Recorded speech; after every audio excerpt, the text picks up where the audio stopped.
Buenas tardes. Vamos a diferenciar dos tipos de problemas. Uno que es el umbral de rentabilidad o punto muerto y el otro el de fabricar o comprar.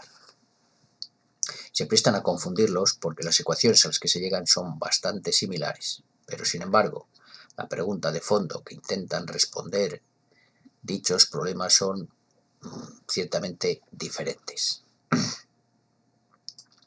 Vamos con el primer tipo de problema. El umbral de rentabilidad, o también llamado más propiamente punto muerto. Punto muerto se entiende aquella cantidad que produce una empresa para que vendiendo tal cantidad la empresa no obtenga ni beneficios ni pérdidas. Si vende más que esa cantidad ya obtendría beneficios. Por lo tanto, en este tipo de problemas tendremos que considerar dos cosas: ingresos y los costes totales.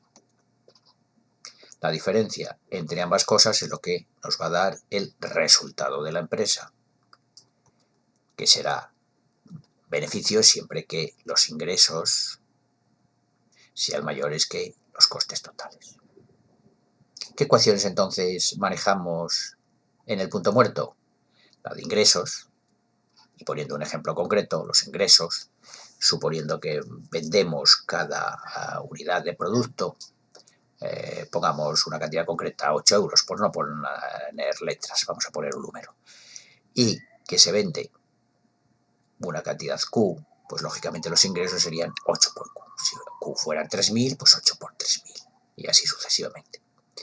Y los costes totales van a venir dados según el concepto de costes totales por los costes fijos. Vamos a poner un número concreto, un fijo, una constante, 700, fácil de manejar.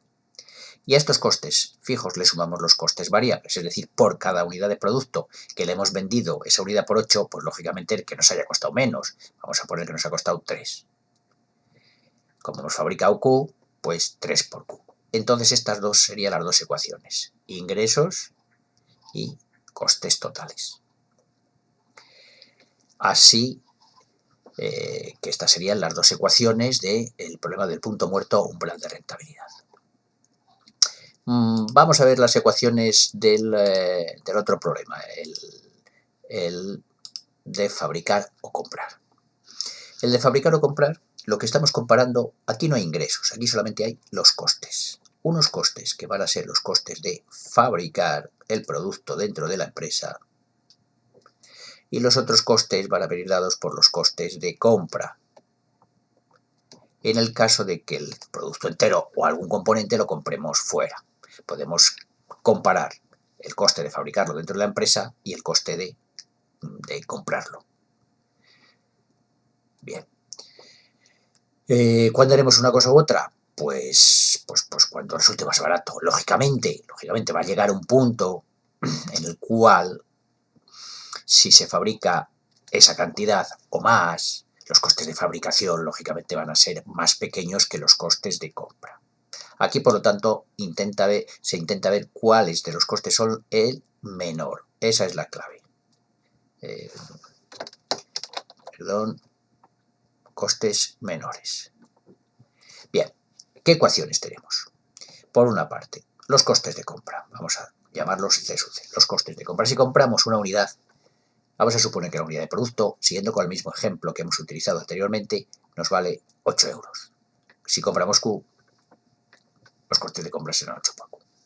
¿Cuáles serían los costes de fabricación del mismo elemento?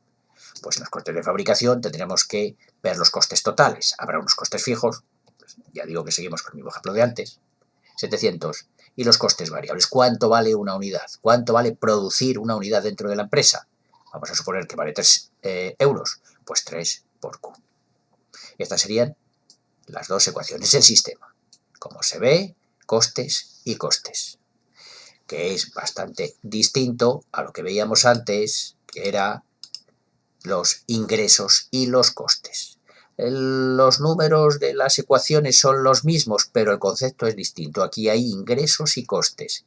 Y en la otra ecuación tenemos los costes y los costes. Costes de compra y costes de fabricación.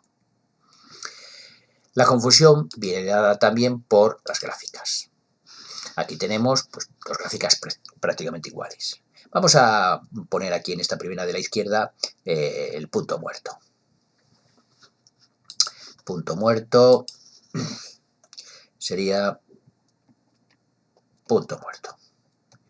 Y aquí vamos a poner todos los costes de fabricación y los costes de compra.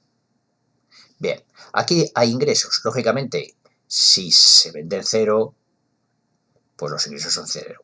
Es decir, que esta sería la recta que nos da la ecuación de ingresos.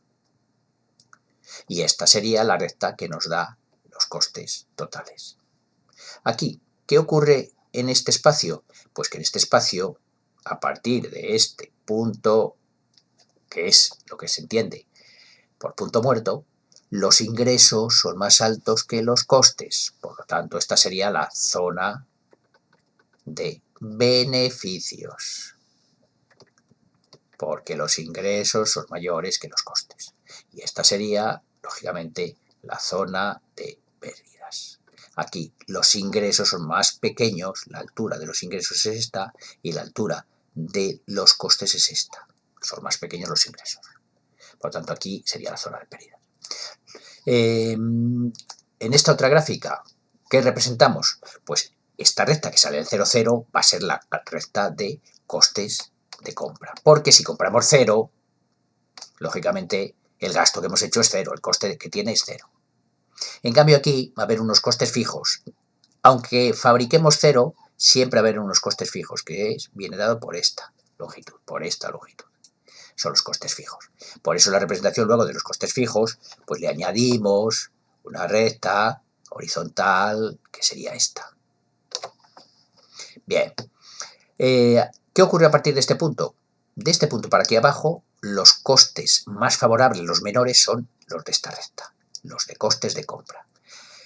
Y de este punto para la derecha, los costes más favorables son los dados por esta recta, que son más bajos, es decir, los costes de fabricación. Luego en esta zona es donde es preferible fabricar. Y en esta zona, lógicamente, preferible comprar. Hay bastante diferencia. Aquí son costes, aquí ingresos. Y aquí son costes y costes. Bien. ¿Qué otra cosa es diferente? Pues las unidades que tenemos que poner en los ejes. En el eje de las X, en el horizontal, pues es la cantidad y en las unidades que sean. Eso es igual para los dos. Q y las unidades que sean. Pero el eje vertical no, porque aquí en el eje vertical tendremos que representar ingresos y los costes.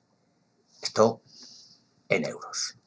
Pero en esta otra la pequeña diferencia es que van a ser los costes de compra y los costes de fabricación.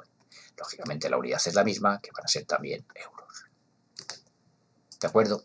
Bueno, pues yo creo que con esto se ve la diferencia entre ambos problemas.